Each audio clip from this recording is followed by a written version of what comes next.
அனைவருக்கும் வணக்கம். இது Tamil medium students YouTube channel. Suppose video quality கம்மியா இருக்குன்னு நெனச்சீங்கன்னா, யூடியூப்ல வீடியோ குவாலிட்டி சேஞ்சுன்னு சொல்லக்கூடிய ஆப்ஷன் ஒண்ணு இருக்கும். அது சேஞ்ச் பண்ணும்போது வீடியோ வந்து கிளியரா தெரியும். ஏன்னு கேட்டீங்கன்னா, நம்ம ஃப்ரீ வெர்ஷன் வீடியோ ரெக்கார்ட்ல வீடியோ வந்து ரெக்கார்ட் பண்றோம்.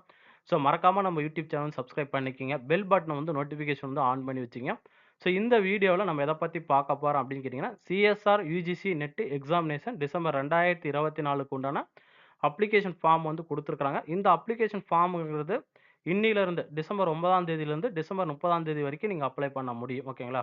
ஸோ இந்த அப்ளிகேஷன் அப்ளை பண்றதுக்கு முன்னாடி நமக்கு தேவையான டாக்குமெண்ட் வந்து என்ன ஏதுன்னு அப்படின்னு ஃபர்ஸ்ட்டு வந்து ரெடி பண்ணிக்கிங்க. ரெடி பண்ணிட்டு அதுக்கப்புறமா வந்து பார்த்தீங்கன்னா, இந்த சிஎஸ்ஆர் நெட் எக்ஸாம் வந்து அப்ளை பண்ணுங்க. இந்த சிஎஸ்ஆர் நெட் எக்ஸாம் அப்ளை பண்றதுங்கிறது பெரிய விஷயம் கிடையாது. காம்ப்ளிகேட்டட் கிடையாது. சிம்பிளான, ஈஸியான ப்ராசஸ் தான் குடுத்துருப்பாங்க. ஸோ அதுக்கு வந்து நமக்கு என்னென்ன தேவை அப்படிங்கிறது முதல்ல நம்ம வந்து தெரிஞ்சுக்கணும். ஓகேங்களா? ஃபர்ஸ்ட் ஆஃப் ஆல் வந்து பார்த்தீங்கன்னா, உங்களுக்கு முதல்ல வந்து தேவையானது ஆதார் கார்டு.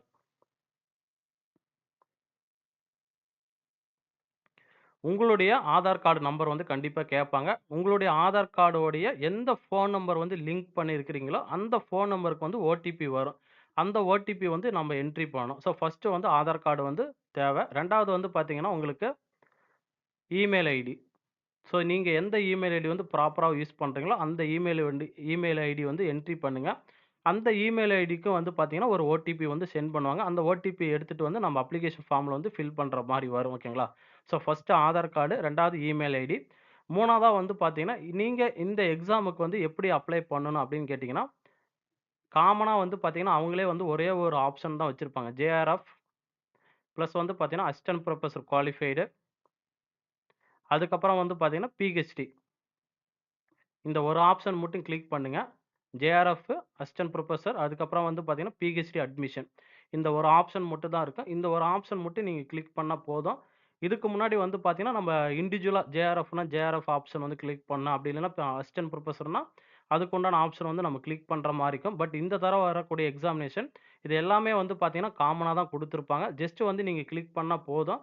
அதிலே வந்து பார்த்தீங்கன்னா, உங்களுக்கு ஃபைனலா வரக்கூடிய கட் ஆஃப்ல நீங்க எதுக்கு எதுக்கெல்லாம் குவாலிஃபிகேஷன் ஒன்ஸ் நீங்க ஜேஆர்எஃப் குவாலிஃபைடா, இல்ல பிஹெச்டி அட்மிஷன் குவாலிஃபைடா, அப்படி இல்ல நீங்க அசிஸ்டன்ட் புரொஃபசர் குவாலிஃபைடா அப்படின்னு சொல்லி அவங்களே வந்து கிளாசிஃபிகேஷன் பண்ணி அவங்க லிஸ்ட் வந்து குடுத்துருவாங்க. ஸோ 3வதா வந்து பார்த்தீங்கன்னா, இந்த JRF, assistant professor, PhD qualification ஒரே ஒரு ஆப்ஷன் தான் இருக்கும். அந்த ஆப்ஷன் மட்டும் கிளிக் பண்ணுங்க. அதுக்கப்புறமா உங்களுக்கு தேவையானது என்னன்னு கேட்டீங்கன்னா, அட்ரஸ். உங்களுடைய அட்ரஸ் வந்து என்ட்ரி பண்ணிருங்க. 5த் வந்து பார்த்தீங்கன்னா, இதில தான் முக்கியமானது யுஜி அண்ட் பிஜி. ஃபர்ஸ்ட் வந்து நம்ம ஃபில் பண்ணக்கூடியது யுஜி. யுஜில உங்களுடைய மேஜர் சப்ஜெக்ட் என்ன? அதுக்கப்புறம் வந்து பார்த்தீங்கன்னா, எந்த இயர் வருஷம் படிச்சீங்க? எந்த இயர்லருந்து எந்த இயர் வந்து கம்ப்ளீட் பண்ணீங்க அப்படின்னு கேட்பாங்க.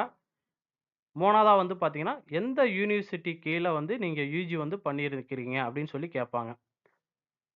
அடுத்ததா வந்து பார்த்தீங்கன்னா, உங்களுடைய யுஜில நீங்க டோட்டலா வாங்குன மார்க் வந்து எவ்வளவு? ஓகேங்களா? மார்க். Total mark. அந்த டோட்டல் மார்க்கோடைய பெர்சன்டேஜ் வந்து தேவைப்படும். ஓகேங்களா? சரி இது மட்டும் இருந்தா போதுமானது. அதாவது யுஜில உங்களுடைய மேஜர் என்ன? எந்த வருஷத்துலருந்து எந்த வருஷம் வந்து முடிச்சிருக்கிறீங்க? அதுக்கப்புறம் யுஜி பண்ணுனது வந்து பார்த்தீங்கன்னா, எந்த யூனிவர்சிட்டி கீழ வந்து நீங்க படிச்சிருக்கிறீங்க? அதுக்கப்புறம் யுஜில நீங்க வாங்குன டோட்டல் மார்க் வந்து எவ்வளவு? அதனுடைய பெர்சன்டேஜ் வந்து கேட்பாங்க. இது மட்டும் போதும். இதே மாரி தான் வந்து என்ன பண்ண போறீங்கன்னா, பிஜிக்கும் வந்து நீங்க பண்ண போறீங்க. உங்களுடைய மேஜர் எந்த வருஷத்துலருந்து எந்த வருஷம் வந்து நீங்க பிஜி வந்து பண்ணீங்க? பிளஸ் வந்து யூனிவர்சிட்டி அதுக்கப்புறமா பார்த்தீங்கன்னா, பிஜில இருக்கக்கூடிய அந்த டோட்டல் மார்க். உங்களுடைய டோட்டல் மார்க். அந்த டோட்டல் மார்க்கோடைய பெர்சன்டேஜ். இதே ப்ராசஸ் தான் ஓகேங்களா? இந்த டீட்டெயில்ஸ் மட்டும் இருந்தா போதுமானது. ஃபைனலா வந்து பார்த்தீங்கன்னா, உங்களுக்கு 3 டாக்குமெண்ட் வந்து அப்லோட் பண்ண சொல்லுவாங்க. ஃபர்ஸ்ட்டு வந்து உங்களுடைய ஃபோட்டோ. 2வது உங்களுடைய சிக்னேச்சர்.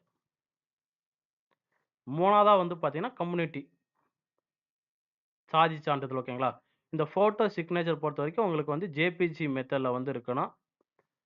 இந்த கம்யூனிட்டி சர்டிஃபிகேட் பொறுத்தவரைக்கும் உங்களுக்கு வந்து அது பார்த்தீங்கன்னா, பிடிஎஃப் மெத்தட்ல வந்து இருக்கணும். ஸோ இந்த ப்ரூஃப் இருந்தாவே போதுமானது. நம்ம ஈஸியா வந்து அப்ளை பண்ணிக்கலாம். பெருசா வந்து காம்ப்ளிகேட்டடான ஒரு அப்ளிகேஷன் ஃபார்ம் கிடையாது. பார்த்து நிதானமா என்ன சொல்லியிருக்கிறாங்க அப்படின்னு சொல்லி ஜஸ்ட் வந்து ரீட் பண்ணிட்டு நீங்களாவே ஃபில் பண்ணிக்கலாம். நீங்க அப்ளை பண்றதுக்கு முன்னாடி இதெல்லாம் வந்து ரெடி பண்ணிட்டு, அதுக்கப்புறமா வந்து அப்ளை பண்ணுங்க. ஓகேங்களா? சப்போஸ் உங்களுக்கு ஒரு டவுட் வரலாம். சார் நான் எம்எஸ்சி வந்து ஃபைனல் இயர் வந்து படிச்சுட்டு இருக்கிறேன். நாங்க வந்து அப்ளை பண்ண முடியுமா? அப்படின்னு கேட்டீங்கன்னா, நீங்களும் வந்து பார்த்தீங்கன்னா, கண்டிப்பா வந்து அப்ளை பண்ண முடியும். அதுக்கு தகுந்த மாரி ஆப்ஷன் வச்சிருப்பாங்க. சப்போஸ் எம்எஸ்சி வந்து படிச்சு முடிச்சுட்டோம் அப்படின்னாலும், அவங்களும் வந்து அப்ளை பண்ண முடியும். எம்எஸ்சி படிச்சிருந்தாலும் சரி, இல்ல எம்எஸ்சி ஃபைனல் இயர் வந்து படிச்சுட்டு இருக்கிறனாலும் 2 பேருமே வந்து அப்ளை பண்ண முடியும். இதுல வந்து யார் யார் வந்து அப்ளை பண்ண முடியும் அப்படின்னு கேட்டீங்கன்னா, இங்க வந்து லிஸ்ட் குடுத்திருப்பாங்க. கெமிக்கல் சயன்ஸ் அப்படிங்கிறது எம்எஸ்சி கெமிஸ்ட்ரி ஓகேங்களா?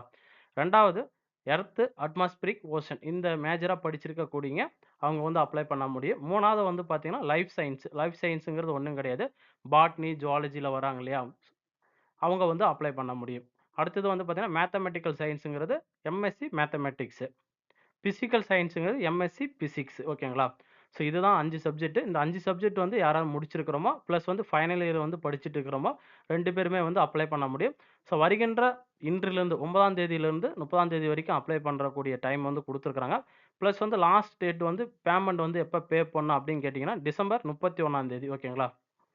அதே மாரி கரெக்ஷன் வந்து பார்த்தீங்கன்னா, 1ஆம் தேதியிலிருந்து 2ஆம் தேதி வரைக்கும் டைம் இருக்கும். உங்களுக்கு டேட் ஆஃப் எக்ஸாமினேஷன்ங்கிறது பிப்ரவரி 16ஆம் தேதியிலிருந்து பிப்ரவரி 28ஆம் தேதி வரைக்கும் இருக்கும். எல்லாமே கம்ப்யூட்டர் பேஸ்டு எக்ஸாம் தான். மார்னிங் ஷிஃப்ட், ஈவினிங் ஷிஃப்ட் இந்த மாரி தான் அவங்க எக்ஸாம் வந்து கண்டக்ட் பண்ணுவாங்க. ஒரு மேஜருக்கு மார்னிங் ஷிஃப்ட்டா இருக்கும். ஒரு மேஜருக்கு வந்து ஈவினிங் ஷிஃப்ட்டா இருக்கும். ஓகேங்களா? ஸோ மறக்காம டிஎன் செட் எக்ஸாம் அப்ளை பண்ணீங்க அத்தன பேருமே வந்து இந்த எக்ஸாம் வந்து அப்ளை பண்ணிருங்க. உங்களுக்கு உங்களுக்கு நல்லாவே தெரியும். டிஎன் செட் எக்ஸாம்க்கு என்ன சிலபஸ் வந்து படிக்கிறீங்களோ, அதே சிலபஸ் தான் நம்ம இதில வந்து படிக்கிறோம். So once UGC net,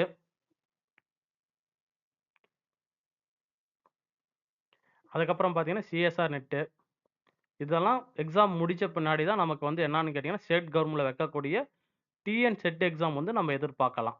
so TN set exam வந்து எப்ப வரும் அப்படின்னு சொல்லி நெக்ஸ்ட் வீடியோல வந்து நம்ம பார்க்கலாம். நன்றி, வணக்கம். மீண்டும் சந்திப்போம்.